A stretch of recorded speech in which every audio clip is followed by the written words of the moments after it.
우리가 사사기의 말씀을 나눌 때 사사기의 악순환 이런 말씀을 나눈 적이 있습니다.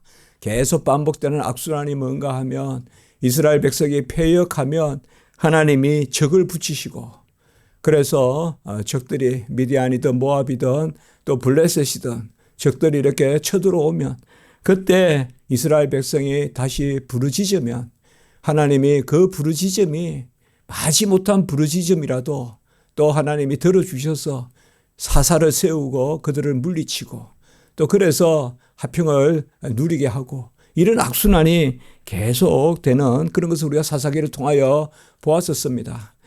아직 우리는 이 시대를 사사시대의 말미라고 봅니다. 사사시대에. 그래서 사무엘 마지막 사사다.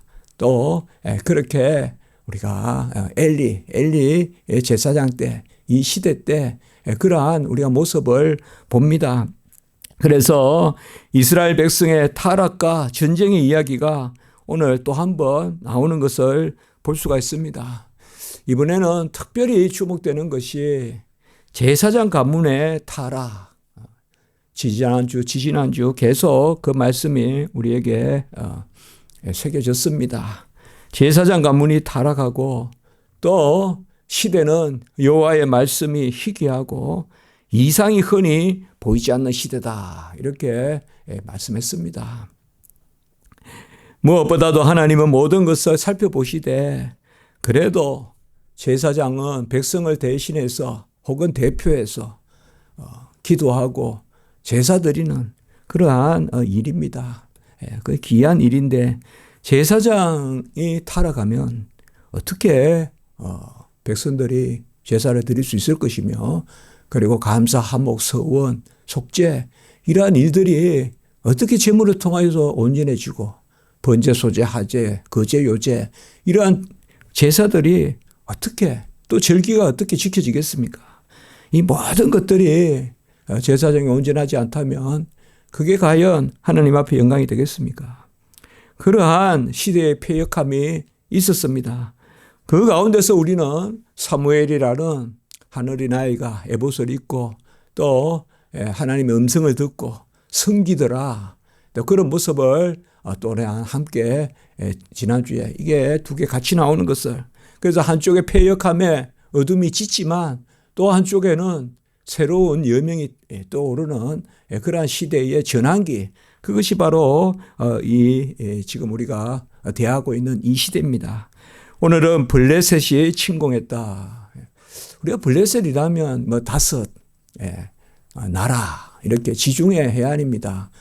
저기 애부에서 들어와서 일찍이 이 가나안 땅에 서편 지중해 해안에 그렇게 자리 잡아서 특별히 애굽에서 올라오고 애굽에서 올라오다 보면 계속 해변길하고 올라가서 이렇게 굽어가는 길도 있고 애굽에서 올라가다가 중간에서 이렇게 빠져가지고 다시 이렇게 유대 땅으로 예루살렘 쪽으로 헤브론 쪽으로 이렇게 오는 길도 있습니다. 이제 그게 우리가 소라 골짜기라든지 또 베세메스라든지 이렇게 오다가 그래서 블레셋이 거기에 위치해 있습니다. 그렇기 때문에 상당히 중요한 자리고 또 언제든지 이들이 애굽하고도 협잡할 수 있고 또 저 해변가로 올라가 가지고 저기 메소포타미아 그쪽하고도 또 협잡할 수 있고 그래서 이 블레셋은 참으로 어려운 민족입니다. 골칫덩어리입니다. 그래서 우리가 골리앗, 블레셋 골리앗 다윗 때까지도 또 문제가 계속되지 않습니까? 그런 것들을 우리가 볼 수가 있습니다. 오늘날도 가자라고 하지만 성경의 가사 이런 것들이 블레셋이 계속 문제가 되는 것을 우리가 볼 수가 있습니다. 오늘은 이제 블레셋과 이스라엘 백성이 딱 마주서서 에벤에셀에 이스라엘이 진치고 아벡에 블레셋이 진쳤다. 에벤에셀이라는 지명도 아벡이라는 지명도 흔한 지명입니다. 우리가 베들레헴도 몇 곳이 있다 그랬잖아요.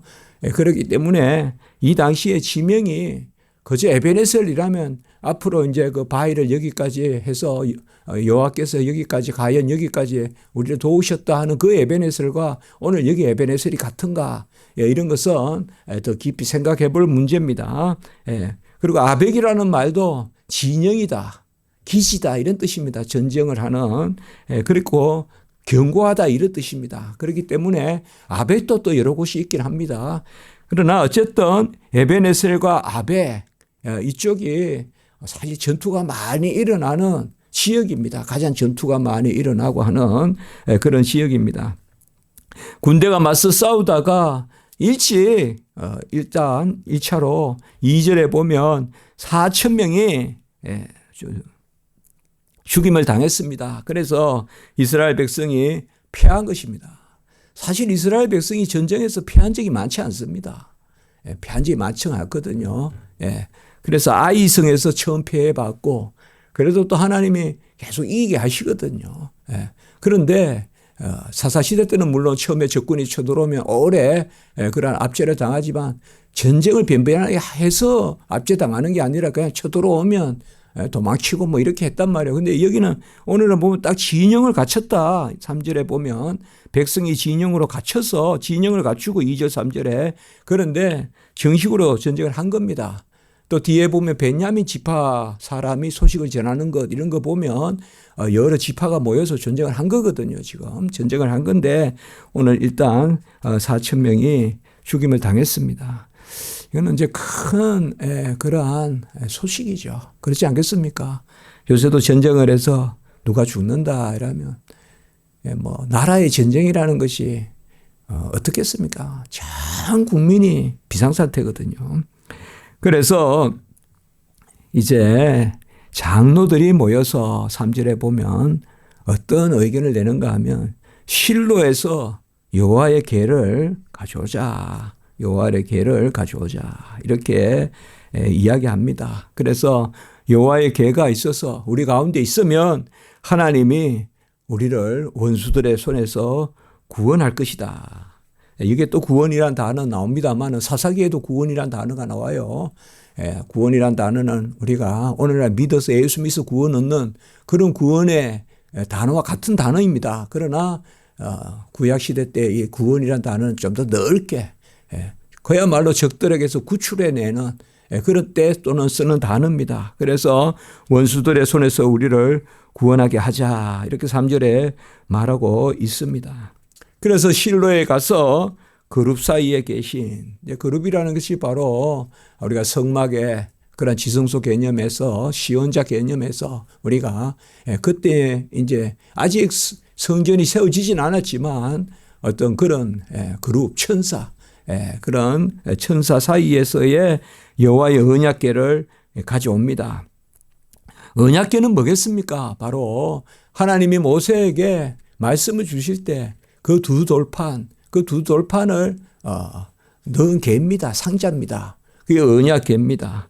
그래서 이 언약궤의 의미는 뭐겠습니까? 줄기차게 하나님은 말씀 가운데 임재하시고 말씀 가운데 현존하시고 그리고 말씀 가운데 이스라엘 백성과 언약을 맺으시는 거죠. 말씀으로 언약을 맺으시고 말씀으로 은혜를 베푸시는 그런 언약의 말씀 그 궤입니다. 언약궤. 그래서 이스라엘 백성이 보면 우리가 금방 떠올리지만 민수기라든지 또 신명기라든지 민수기에 특별히 보면 또 진을 쳤다가 출발하고 이럴 때 법궤가 중심이 돼서 그 법궤가 언약궤입니다. 그래서 떠나는 것을 볼 수가 있죠. 또 요단강 건널 때도 법궤가 중심이 돼서 그렇게 법궤가 가고 그들이 발을 디딜 때 법궤를 맨 발을 디딜 때 물이 서는 것을 볼 수가 있습니다. 그리고 여리고 때도 또 여리고 돌 때도 이 법궤 중심으로 그렇게 앞세워서 간 것을 우리가 볼 수가 있습니다. 그래서 만군의 여호와의 그러한 언약궤다 4절에 보면 그렇게 나옵니다. 그룹 사이에 계신 만군의 여호와 체바오트라고 하는 데에는 권능의 여호와를 우리가 칭할 때 만군의 여호와 이 호칭입니다. 여호와 체바오트라고 합니다. 그렇게 전쟁에 능한 신, 이제 그런 개념을 강조하려고 했겠죠. 여호와, 만군의 여호와 언약궤를 가져왔다. 그리고 이제 홈리와 비느하스가 이미 그 아버지 엘리는 98세. 그러니까 이제 그 아들 둘이 그 법궤와 함께 전쟁터에 돌아오는 것을 볼 수가 있습니다. 법궤를 모셔오는 거, 그게 왜 나쁘겠습니까? 좋죠. 네.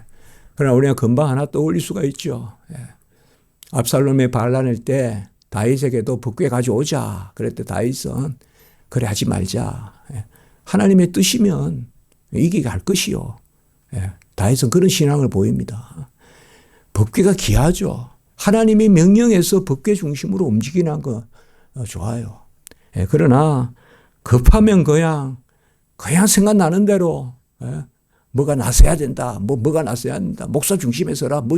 이래 막 쉽게 이야기하는 게 아니다 이 말이에요.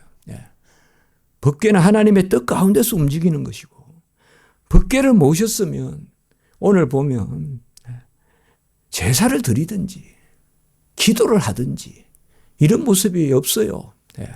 그 법궤를 모셨으면 그 가운데서 이들이 사친을 죽고 이랬으면 하면 대죄를 무릅쓰고 회개를 하고, 그리고 다시 법궤 중심에 그러한 기도 이런 모습 드리면 좋겠는데, 마치 그냥 법궤 위에 장로들이 그냥 법궤 한번 가져와 보자, 뭐 법궤가 있으면 안 이기겠냐, 그런 것은 하나님이, 이 법궤는 우상은 아니지만 마치 사람이 아무리 귀한 것, 아무리 거룩한 것도 하나님의 뜻에 따라 사용이 돼야지, 그 귀한 것, 성물이라는 이름으로 그것을 사람이 가지고 이렇게 하고 저렇게 하고 이게 성물이니까 능력이 있다, 그렇게 한다면 하나님의 뜻이 아니면.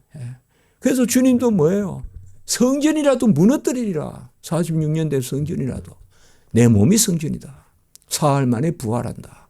그런 것들이 뭘 이야기합니까? 바로 우리의 신앙의 중심, 무엇을 믿느냐. 법궤는 귀한 것이죠. 그러나 법궤를 모셔오는 이들의 마음, 이런 것들이 더 귀한 거 아니겠습니까? 그래서 저도 옛날에 이 성경 보고 하면 법궤가 움직이고 있는데, 또 아까 다윗 말씀도 다윗은 행간이 그렇게 참 얼마나 그 어려운 일을 겪은 겁니까? 그리고 사실상 아들에게 아버지가 죽을 지경이잖아요, 지금.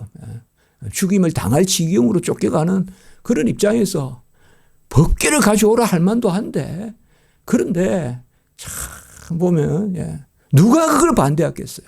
그러나 다윗은 그리하지 말자, 그렇게 한 거를 볼 수가 있어요. 그런 이제 기도하고 이래 하겠죠. 기도하면서 깊이 생각을 하는 것이죠. 깊이. 그래서 오늘 이게 말씀에서 우리가 그걸 생각할 수 있어요. 그래서 그들이 법궤에 왔을 때 6절에 보면 히브리 진영에서 큰 소리로 외친다. 저는 이 또 큰 소리로 외친다. 여러분 어떤 구절이 하면 떠오릅니까? 큰 소리로 외쳤던 적이 있죠. 여리고 6일 동안 돌고 마지막 돌 때 그때 외쳐라. 그래서 사실상 그들이 여리고 성에서 외쳤더니 무너지더라. 아마 그 생각을 했을 수도 있겠죠. 오늘 말씀을 보면 우리가 생각할 수가 있죠. 이들은 여리고 무너뜨린 그런 세대에서 그리 먼 세대가 아니라고요. 몇 세대에 다 선조들이 겪었던 그러한 여호와의 표적들, 기적들의 증인들이라고요. 그러니까 법궤 갖다 놓고 와 소리 지르면 여리고 때 같이 무너지지 않겠냐. 그러나 하나님의 섭리는, 역사는 인간이 그렇게 조정한다고 하는 게 아닙니다. 어디 모여서 내가 어느 목사님이 기도하면 언제든 사람이 일어나고, 그래서 그 목사가 권능 있는 목사고, 그런 것은 큰 성령의 역사가 아닙니다. 하나님의 영의 역사는 하나님의 주관하에 있습니다. 하나님의 주권하에 있어요. 물론 하나님이 그렇게 하실 수 있어요. 정기적으로 하실 수 있어요. 그러나 마치 그 사람이 하니까 그래 된다 그러면 그것은 법궤가 있으면 적군이 무너진다는 말과 똑같습니다. 살아계신 하나님이 계시니 법궤가 있는 거예요. 살아계신 하나님이 계시니 말씀이 살아있는 거예요. 그래서 언제나 우리가 말씀을 살아있는 것은 하나님이 친히 그 자신이 말씀하심으로 우리 칼빈이 말했듯이 그의 인격이 말씀하시는 인격에 의해서 살아있는 말씀이거든요. 어쨌든 우리가 혹 법궤가 없다고 하나님이 살아계시다면 이기게 못하시겠습니까? 그런데 하나님이 우리의 신앙을 다잡기 위하여 법궤로 옮겨오거라. 그러면 아멘 순종하면서 그러면 어떻게 할까요? 그래 며칠은 그냥 침묵해. 법궤를 넣고 기도해. 그리고 마지막에 순종하고 소리 질러. 이런 순종을 보시는 거 아니에요. 그 여리고의 적군의 화살도 있을 테고 그런데 할례 거행시키고 먹을 거 끊으시고 그리고 여호수아는 신발까지 벗게 만들고 전혀 전쟁과는 거꾸로 가는 그리고 그냥 조용히 돌게만 하고 하다못해 무슨 자갈이라도 들고 여리고 성에 흠집이라도 내면서 돌게 해야 전쟁이 될 텐데 그냥 말없이 돌게 하고 순종이잖아요. 뭐죠? 하나님께 맡기는 거잖아요. 그리고 마지막에 소리 지르는 것은 이미 된 줄 믿고 소리 지르는 거예요. 그거는. 소리를 질렀기 때문에 적들이 물러가는 게 아니라 혼비백산에서 오늘 보면 소리를 지르니까 적들이 처음에는 혼비백산하는 것 같아요. 소위 뭔가 적들이 놀라는 듯 하지만 이미 그들에게 이 이스라엘 백성은 여호와의 어떠하심의 능력을 드러내는 그런 백성이 아니에요. 기생 라합이 소문을 들었을 때 바산한 옥과 아모리아 시온을 이긴 그 너희들의 여호와 하나님 정확하게 고백을 하면서 그때는 유일하신 하나님 권능의 하나님 그래서 그 하나님이 저 이스라엘 백성 병기도 하나 들지 않고 가축하고 자녀들하고 오합지졸로 저렇게 쭉쭉 몰려다니는 그런데 어떻게 바산한 옥과 아모리아 시온 그거 다 이겼나. 그래서 기생 라합이 거기에 하나님을 인정한단 말이에요. 오늘은 보세요. 이들에게 신이 진영에 이르렀다 7절에 보면 그리고 8절에 보세요. 이 능한 신들의 손에서 이게 뭐예요? 이게 다 신 아닙니까? 이스라엘 신은 그냥 여러 신들 중에 하나예요. 이미 이스라엘 백성에게 아무리 법궤가 와도 법궤 자체가 중요한 게 아니라 그들의 신앙이 유일하신 여호와를 찾고 그래서 여호와를 의지하고 그래서 그 백성들이 두려운 백성이 아니라 그들의 하나님이 두렵다. 이러한 권능 있는 하나님의 그러한 여호와의 이름이 아니에요. 이건 이스라엘 백성이 여호와의 이름을 의지하고 그들이 경건의 모양은 있지만 경건의 능력은 드러내지 못한 거예요. 그래서 경건의 모양만 있지. 그러니까 법궤 가져오고 무슨 모양만 있지. 경건의 능력이 없으니까 이방인들의 조롱거리가 되는 거예요. 여러 신들 여기 보면 이 능한 신들의 손에서 건지리요 신들의 손에서 그리고 애굽인을 친 신들이리라. 애굽을 쳤다는 말은 맞지만 뒤에 신들이란 말이 뭐예요? 이건 이미 상천하지의 유일하신 여호와 하나님의 그 복된 이름이 아닙니다. 그래서 이스라엘 백성은 우리는 신도 아니야. 이스라엘 백성이 신이야. 그들의 신이 유일한 신이야. 그러한 믿음의 소문이 났는 게 아니에요. 그들이 광야에 갈 때는 그 소문이 있었기 때문에 라합이 그러한 두려움을 갖고 숨겨주고 붉은 줄을 내려서 우리 가문은 살려달라. 그게 구원이란 말이에요. 그게 구원이란 말이에요. 그런데 오늘 얘기의 말씀에 보면 우리가 이걸 분명히 볼 수가 있어요. 그러니까 뭐예요? 저들에게 두려워하지 말고 대장부같이 치자 하니까 오히려 보병 3만 명이 4천 명이 1차에 죽었는데 이번에는 법궤를 모셔왔는데도 3만 명이 죽었다 이 말이에요. 그리고 무슨 일이 일어납니까? 초유의 일이 일어납니다. 법궤도 빼앗기고 이스라엘 백성 히브리인, 이 사실 히브리인이라는 말이 구절에 보면 히브리인이라는 말이 물 건너 왔다. 왔다는 뜻이거든요. 히브리라는 말이요. 이게 정확한 언어, 정확하게 알 수는 없습니다. 우리가. 이게 비꼬는 말이에요. 비꼬는 말. 히브리인이란 말이. 우리나라 말로 어디서 굴러온 이런 뜻이에요. 저 히브리주들이 뭐 이렇게 할 때는.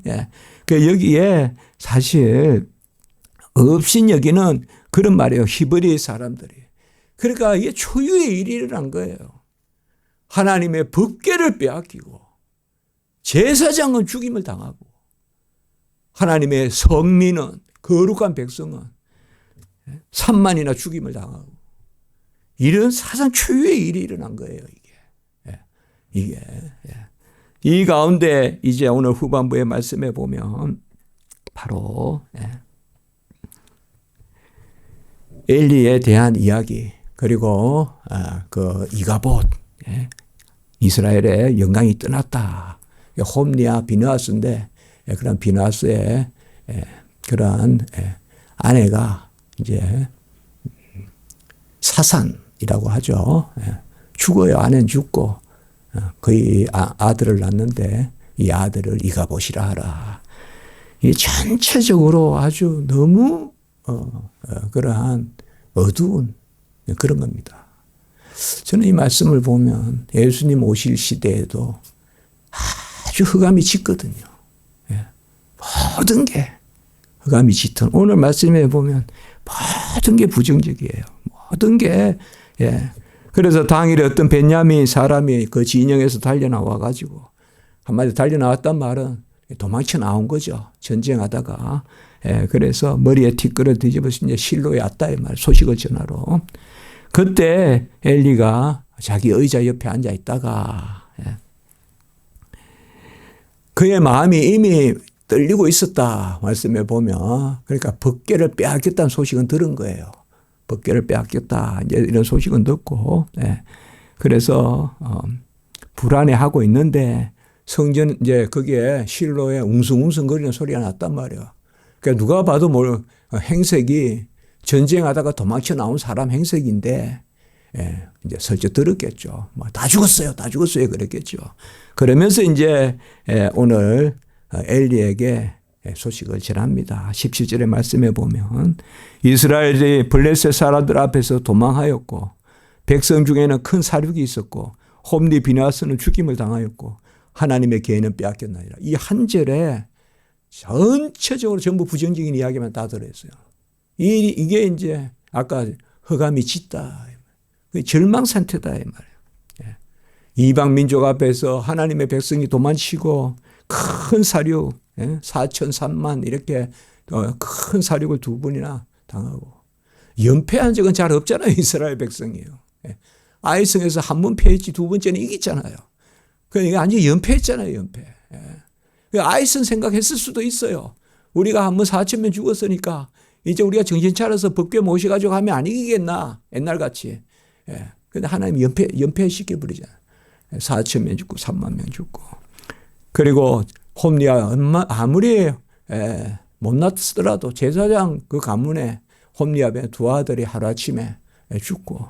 이러니까 특별히 엘리가 계를 말할 때 우리가 지난주도 이야기했죠. 엘리가 보면 아주 그러한 좀 오늘 말씀드린 비둔하고 몸이 둔하고 나이가 많고 그 부정적인 요소가 있음에도 또 하나님 택한 백성이라 한나도 축복도 할 줄도 알고 또 사무엘에게도 여호와의 음성이니까 듣거든 종이 듣겠나이다 하라 또 하잖아요.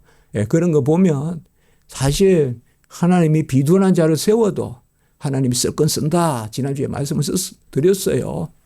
하나님이 아무리 비둔한 자를 세워도 쓸 일이 있으면 쓰긴 쓴다. 그런데 오늘 엘리 제사장도 보면 그래도 보면 하나님의 계를 말할 때에 아들이 죽었다는 것보다 하나님의 법궤가 확실히 빼앗겼습니다 하니까 나자빠 탁 넣어서 그냥 문턱에 턱 걸려서 죽었다 이 말이에요. 그러한 오늘 말씀입니다. 40년 동안 사사를 했습니다. 엘리 사사가 이제 마지막으로 이제 저무는 그러한 사사고, 이제 사무엘이 그 다음 일들을 이제 가독이적으로 그렇게 하고 이제 사울이 왕이 되는 이러한 것을 우리가 볼 수가 있습니다. 오늘 말씀에 그 다음에 19절에서 22절까지 이 홈리와 비나스 며느 그 아들, 이 두 아들은 죽어요. 말론이 죽고 기론이 죽듯이. 그러면 그때는 룻이라는 모함 여자가 남았잖아요. 그거는 영광의 룻의 모습이잖아요. 그곳에서 이제 오벳이 이세가 다윗이 나잖아요. 그 가게의 하나와 그 다음에 오늘 여기에 보면 수치 가게예요. 그래서 성경을 일부러 그렇게 기록한 게 아니라 하나의 뜻이겠죠, 이것도. 그래서 저는 그걸 말씀에서 우리가 이런 것을 마치 제가 말씀을 재미있게 전하려고 하는 게 아니라 있는 그대로 말씀을 봐도 오늘 여기에 보면 두 아들이 다 죽은 것은 말론과 기론도 죽었잖아요. 거기에. 그래서 말론과 기론이 죽었는데 나오미의 두 아들이 죽었는데 그런데 룻은 오히려 모함 여자 룻은 거기에서 하나님의 예수 그리스도의 그러한 끝내 조상이 되는 우리 룻기에 잘 보지 않았습니까? 그거는 어려운 가운데서도 하나님이 룻을 세워가지고 그래서 오벳과 이렇게 낳게 하는 이세. 그래서 이게 룻기에 우리가 특별히 마지막 장 4장 이런 데서 우리가 귀한 말씀을 보았잖아요. 근데 오늘 여기에 19절과 22절은 굳이 왜 이 말씀을 붙였을까? 옛날부터 성경 읽을 때 보면 굳이 이가봇 이야기라 여기 했을까? 그냥 두 아들 죽은 것도 그냥 하나님이 혼냈다는 것대로 충분한데 왜 또 까지 이렇게 할까? 그래서 한 가지 생각은 룻기하고 한번 룻하고 오늘 여기에 우리가 비나스의 아내에 대해서 우리 한번 생각을 해볼 수가 있습니다. 이게 비나스의 아내 이 가게는 사실 절망이에요. 절망이거든요. 하나님이 이게 지난주에 벌써 말씀을 했어요. 회개해도 돌이켜도 용서하지 않겠다고 이야기했거든요. 엘리 가문을. 우리가 지난주에 말씀 보았어요. 그게 이제 오늘 여기 나타나요. 그리고 이가봇 후대에 또 나타나요. 이 가문은 계속 앞으로 더 이상 일어나지 못해요. 이 가문은. 완전히 하나님이 이 가문은 그렇게 해요. 그래서 하나님께 제사 드리는 그런 것을 만월히 여기고 그냥 쿡 찔러가 갈고리 지금은 내 거라 하고 가져가고 하나님이 말씀으로 정한 대로 안 하고 가슴살과 뒤 넓적다리 그거를 제사장에게 주었다 하면 그것만 가져가야 될 텐데 쿡 찔러가야 찔리는 대로 내 거라 하고 가져가고 그게 무슨 제비뽑기입니까? 지 마음대로 합니까? 가져가고 또 구워 먹는다 하면서 생고기 내놓으라 하고 그리고 성전에 수종도는 그런 분뇨를 간음하고 이제 그런 것은 그것도 또 나쁘지만 그것을 엄히 꾸짖어 혼내지 못하는 엘리 그 아버지의 모습도 또 하나 싫어하신 거죠. 그래서 너희 이 가문은 하나님이 끝내 멸망케 하리라. 그것을 사무엘에게 들려주셨잖아요. 사무엘에게. 지난주에 봤잖아요. 그래서 사무엘이 밤새 그 밤에 그 음성을 들었는데 엘리가 말해다오. 그러니까 사무엘이 할 수 없이 이야기했단 말이에요. 그때라도 엘리가 정신 차렸다는 말이 안 나온다고요. 그때라도. 그래서 우리가 이런 말씀들을 생각해 볼 수가 있습니다. 이가봇 그리고 룻의 후에 오벳. 바로 섬기는 그런 가문 오벳. 이가봇. 오벳이란 말이 오베드, 에베드, 종이란 데서 나온 단어예요. 그 의미가 있습니다, 여러분들. 그래서 룻의 후손은 섬기는 후손으로 오고 그리고 이세와 다윗으로 연결되고 오늘 혼리 비나스는 가문이 좋고 하지만 대제사장의 직계 가문이지만은 그런데 그 아들이 이가봇이 되는 그것을 볼 수가 있어요. 그래서 우리가 하나님의 신앙의 계보. 이것은 오직 하나님의 전적인 은혜에 있다. 택하신 가운데 있다. 그런 것을 생각합니다. 신앙생활에는 가뭄도 없고 억울함도 없습니다. 저는 신앙의 연조다 이런 것은 그렇게 우리가 말할 필요는 없다고 생각해요. 하나님이 그렇게 인정하면 감사하는 기거지만 우리가 내세울 건 아니다. 우리 가문이 몇 대를 믿었다 이런 것도 그렇게 우리가 내세울 건 아니다. 하나님이 인정하면 그건 감사한 일이지만 안 그렇겠어요. 가문이 한 대도 안 믿었으면 어때요? 지금 잘 믿으면 되지. 근데 가문이 100대를 믿으면 뭐예요? 지금 홈리 비나스 같다면 그게 무슨 명문의 가문이에요? 기독교 명문 가문이 어디 있어요? 안 그렇습니까? 하나님은 기독교 명문 가문이라고 그 가운데 예수가 나게 하지 않았다 이 말이에요. 모압 여자를 통하여 끝내 다윗이 나게 하고 예수가 나게 하시는 그런 것을 볼 수 있지 않습니까? 그래서 항상 우리가 예진 듯하지만 구석에 있는 듯하지만 중심을 하나님께 합하고 내가 부족하고 연약해도 하나님께 맡기고 주여 은대로 쓰시옵소서. 치이고 당하고 뭐 요거도 먹던 하나님 그냥 쓰십시오. 하나님 그냥 쓰십시오.